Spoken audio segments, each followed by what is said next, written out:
Today, folks, we'll see how life began. Kinda.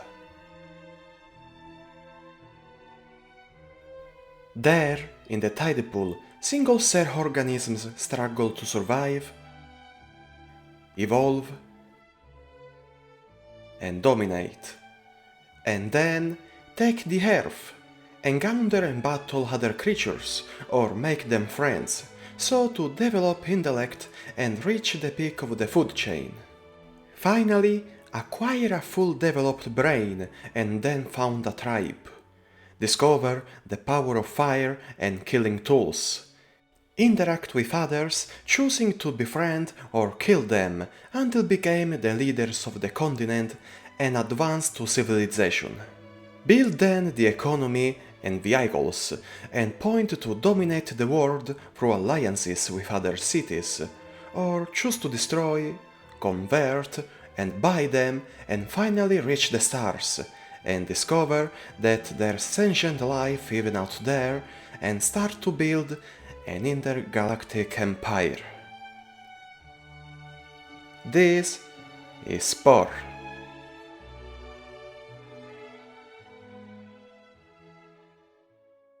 Developed by Maxis and directed by the visionary Will Wright, Spore was one of the most anticipated games of its time that captured the interest of everyone for its revolutionary concept and ideas. The project was advertised as an evolution simulator and accompanied by catchphrases as "How will you create the universe?" So, the hype was stellar, and the release of the Spore Creature Creator before the final release gave a glimpse of the enormous potential of the final product, and soon the database was full of thousands of users' creations. And the majority of them were monstrous fallacies.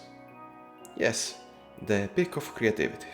And personally, I was fulgurated from this technology, because seeing this amorphous mass of organic matter recognize the limbs, mouths, and eyes, and see it move and express emotions like a real living being, was mesmerizing.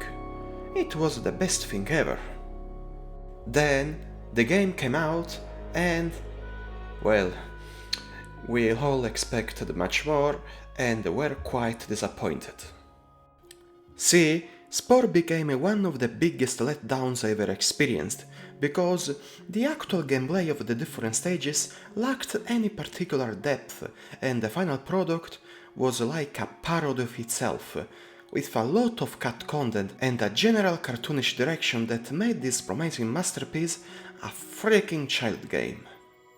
Compared to the prototype from 2005, the final release was missing, just to name a few, the complex skeletons, a 3D equating stage, and deep terraforming possibilities. Okay, let's stop the initial rant. It's time to play and analyze the Spore we got. This galaxy in the main menu contains several planets from which we can start our story. Let's pick up these, select the cell stage and choose to be carnivore or vegetarian and a name for our new life form. I usually pick random generated ones, because I'm not good at this.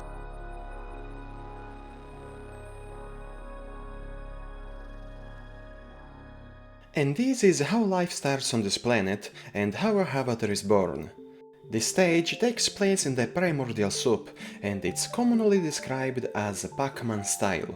The scope is to survive, eat and grow, and being a carnivore means we have to kill other organisms using the mouth and deadly spikes. After collecting a certain number of DNA points and the first additional part, it's time to mate with another one of our species. And this confuses me, because I thought my avatar should be the only one of his kind.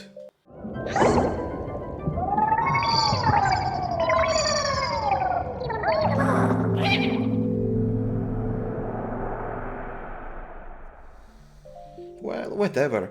By procreating, we gain access to the editor and can decide the different attributes of our descendants. We can increase the speed by adding a flagella, add spikes to defend and attack, or change its math and become an herbivore or omnivore. We'll unlock new parts by killing organisms that possess them and grow bigger and stronger until we can hunt the smaller ones. This stage is fine. It's colorful, and the sense of menace of the bigger predators is done well. By filling completely the bar below, we'll become the leaders of the tide pool, and it's time to advance to the creature stage and take the earth.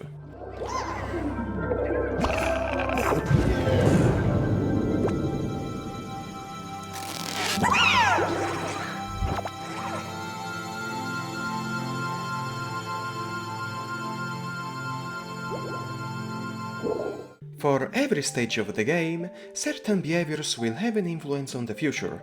In this case, being a carnivore for the whole time will make our species predators and only meat eaters and also add a special ability. So let's modify our creature one last time by adding legs and a more proper body for the earth exploration.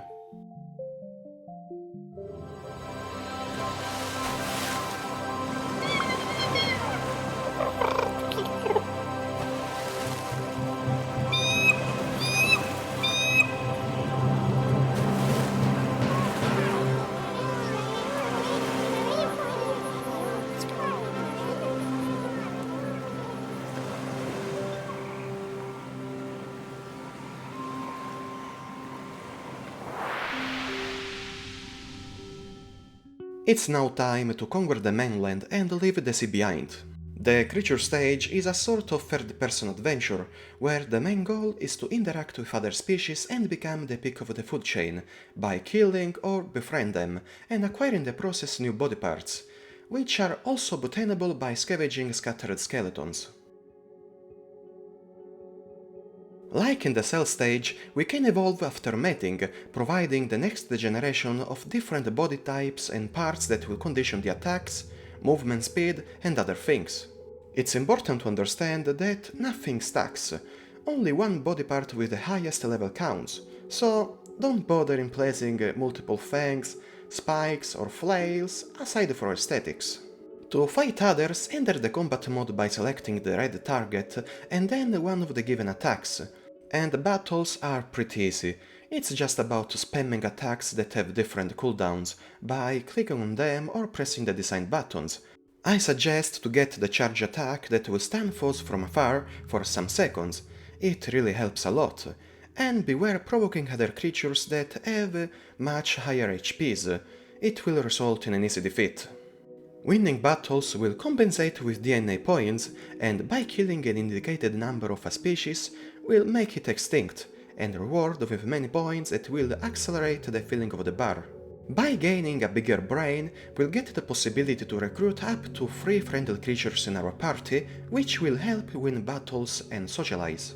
And the socialization is a bit odd. Like combat, we get up to 4 different moves that consist of singing, dance, make a pose and charm.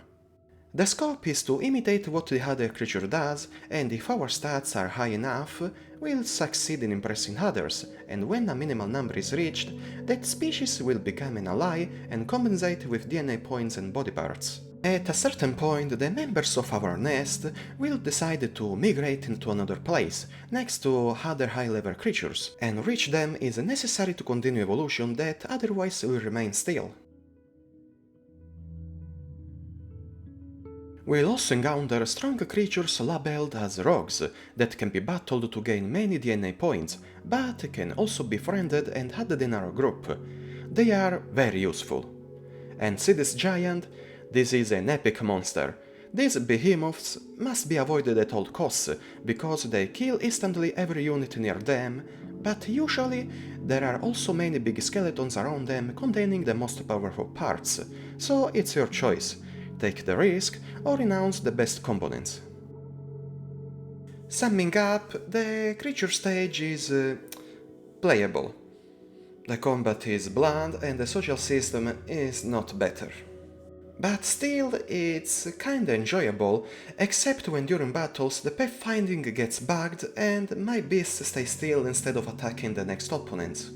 The creature stage ends with the full brain development, and there's the possibility to modify for the last time my creation, to which I'm giving a primate-like appearance, more in line with the style of the next tribal stage.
The introductory video is quite funny, but the tribal stage is probably the dumbest RTS ever played.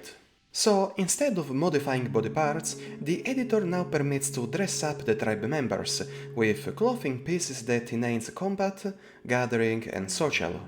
At the center of the society, there's a shaman that can use magic abilities which depend from the paths followed in the previous stages, and leads the social intercourses with other tribes, and reminds me of Populous the Beginning. A beautiful game. The first silly thing of this part is that food is the only collectible resource. It can be meat from killed animals, fruits from trees and caught fishes, and it's used to both build structures and generate units. How? And after a while, new tribes will appear, and we can choose to make them allies or destroy them, so to add their corresponding colored mask to our totem. The system is rather simplistic and there are no particular strategies to adopt. Just generate the maximum number of units available, collect food constantly, and send soldiers to fight, not forgetting to equip them with available weapons like axes and throwing spears. The enemy eye is pretty simple and will mostly just attack our settlement, western units, making their village easier to destroy. And if our chieftain dies, he will just respawn after a while, and new generated units will be born as children that initially need to grow up to adulthood before being used to work or combat. The social system is not different from the creature stage. Just equip the units with the unlocked musical instruments and send them alongside the chieftain to a friendly tribe. The group will start to perform a musical spectacle, during which is required to select and sound the requested instruments by the spectators. And yes, it's quite dull, and if a tribe is unfriendly, just send gifts to improve the relationships. The tribal stage is the least appealing part of the game, because it's very basic. But it has some nice touches, such as the possibility to tame animals that will lay edible eggs and defend the settlement, or observe the tribe members that will start to dance, chat between them, and even mourn dead companions. When the totem is filled with all the colored masks of the allied and destroyed settlements, the Age of Civilization will begin, and new editors for buildings and vehicles will be available. The building editor permits to create really interesting structures, but I'm not that good, so aside the city hall and maybe simple houses, I just use others' creations, and there aren't stats to take into account, so everything works fine. The vehicles editor is also fun as hell. You can create kinda everything, and there are 3 different classes: land, sea, and air. In this case, I'm creating a tank for military usage, because in the previous stage I mainly destroyed everyone, Otherwise, I would become a religious or economic power, and this orientation changes the way to conquer the world and the kind of mountable weapons. やられてもやられてもなんともないわい俺たちは天才だヘイヘイヘイどんどんどんどんもうやったもんだ The religious cities will equip propaganda like accessories. I personally like these organ pipes that looks like cannons, while the economic powers will opt for jewel-like decorations. Now observe carefully. By placing parts with certain stats boost, I will change the percentage of my vehicle stats and make them faster, tankier, and with major firepower. In fact, the attack animation is always the same, regardless of what weapons I actually mount. And by the way, aside from make alliances and destroy others, a main focus is paid to taking control of the Spice Geysers since the beginning of the stage. The Spice Geysers generates spore bugs, the currency used to build structures, vehicles, and can be gifted in generous quantities to please other cities and to make them allies, or to buy them if we're in economic power and have traded with them for the necessary time period. The city building is similar to the tribal stage, with predetermined slots, but this time we can link houses and the city hall to factories and entertaining buildings. The first will increment the production of spore bugs, but decrease happiness, while the second will make people happier. Unhappy citizens are easier to be religiously converted by fanatic invaders, and I personally find the way of converting a bit odd. These vehicles just arrive and shows giant propaganda holograms, while the citizens just fight back throwing various shit at them until the conversion bar is fulfilled and the city is captured. I suggest to place always defensive turrets, because are pretty vital to survive against enemy assaults. Overall, the civilization stage is a good leap forward from the previous one. The vehicle and building editors are very creative, and the approach possibilities are varied.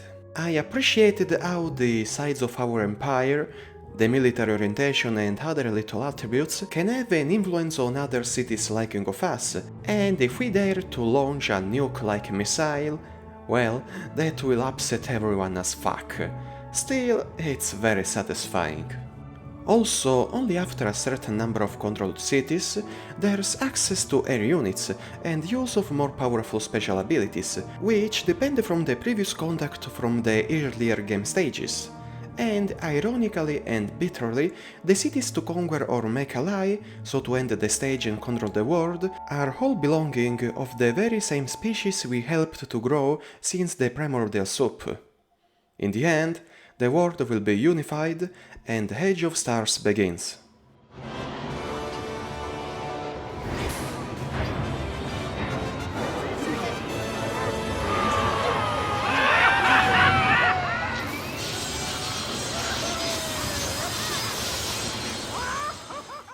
The space stage of Spore is the most rich and complex of the bunch, and puts the player in an enormous galaxy to explore on board the designed spaceship.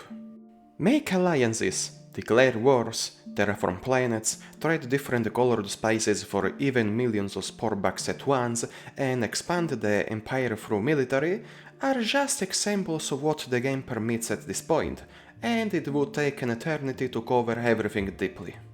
It's practically a sort of prototype of No Man's Sky with no real endgame, although there's actually the possibility to progress in ranks by acquiring master badges, shown in the below bar, while the normal badges will unlock more powerful tools and weapons that must be then both from our own or other species. To start, diplomacy is quite simple. When a new alien species is met, introduce yourself and later improve relationships through simple gifts of money and missions that are not much varied. It's often about go fetching an animal, a plant, or some relics, even abduct a citizen from another empire, or kill 5 marked creatures or sentient beings, etc. And some of these missions can also worsen a relationship with others, and make alliances, by the way, is surely more convenient than going to war, which leads to continuous assaults to our colonies and the home planet, and becomes quickly a big annoyance.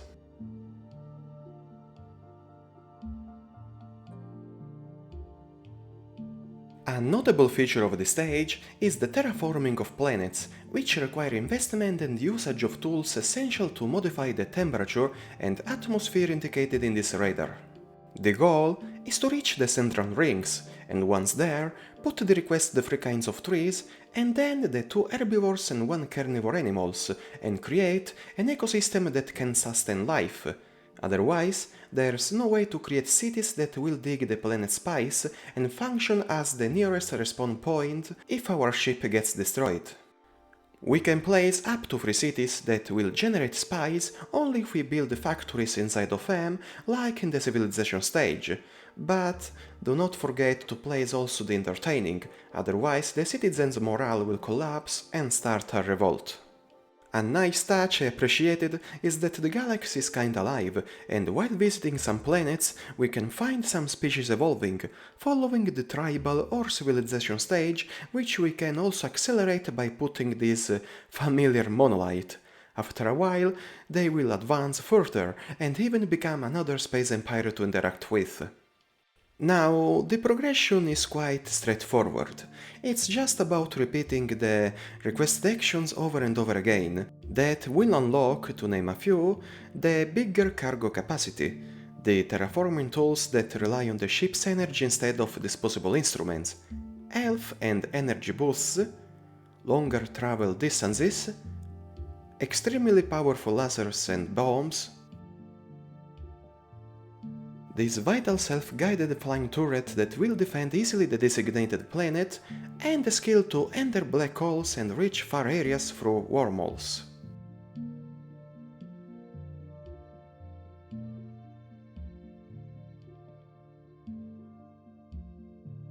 And don't think that every species is the same.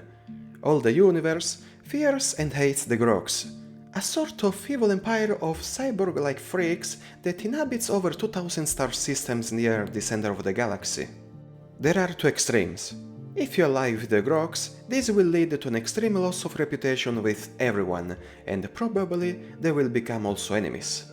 On the other side, the Grogs are pretty irritable, and their spaceships have a ton of health, and will make the journey to the galaxy core a big chore.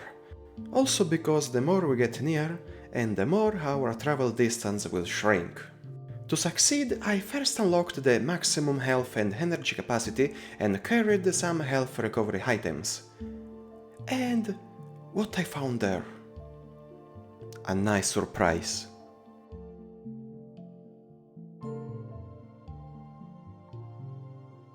I played the stage for over 10 hours.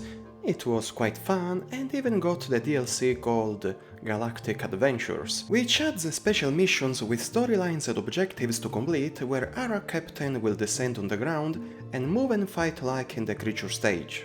The missions are kinda vary, they can be stealthy, classic escorts, killing targets, etc. It lets interact with certain elements of the scenery and features also dialogues with NPCs. The movement controls are a bit clunky. The combat is simple, and when a mission is completed, the captain gains experience points, can level up and choose a piece of equipment that boosts stats. It's really an enjoyable addition and gives also access to a powerful editor that consents to create missions with all the features of those released by Maxis. But I didn't deepen it, because it's not really my thing. I don't have much to say about Spore anymore, and I would describe it as a charming disappointment, because there's a real sense of incompleteness and lack of depth for the most part. Still, there's something that makes it interesting and quite enjoyable. We've already seen what was cancelled and simplified. Probably the project was bigger than what they were capable to achieve in reasonable times, and maybe a certain publisher lost patience and forced them to cut stuff and make it more oriented and pleasable for a younger audience. And subsequently, the legendary Will Wright left the main scene and seems to have never directed anything notably, or nothing at all, since then. And with great regret, I close this review by warmly thanking all the viewers. And see you in the next entry.